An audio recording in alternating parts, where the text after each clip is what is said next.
Welcome to NMAX Civil Mathukani. In the video, we will talk about the introduction to trigonometry. Question number 3. Secant A plus tan A into 1 minus sin A is equal to. So, if we solve the option, la edu correct varudhan paakrom. So, secant A நம்ம எப்படி எழுதிக்கலாம் 1 divided by cos A னு எழுதிக்கலாம். Tan A why sin A divided by cos A. இது இந்த value.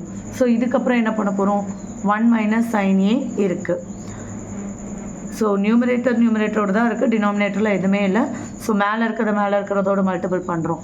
So 1 plus sin A into 1 minus sin Aன்னு இருக்குது, whole divided by cos A. இங்கே நடுவில் ப்ளஸ் ஆப்ரேஷன், ஸோ ஒரு cos A தான் வரணும்.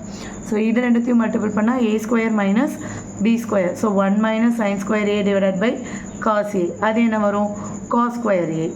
So cos square A divided by cos A. அப்போ டினாமினேட்டர் ஸ்கொயர் போயிடும். அப்போ ஆப்ஷன் டி தான் கரெக்டு, cos A தான் ஆன்சர். கீழே 1 plus tan square A. 1 plus tan square ஏன்னா என்னது secant square A.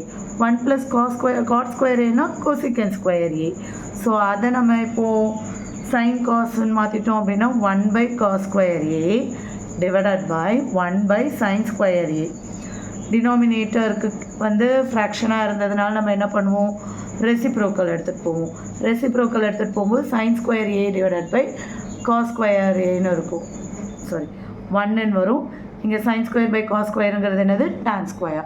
அவ்வளோதான்.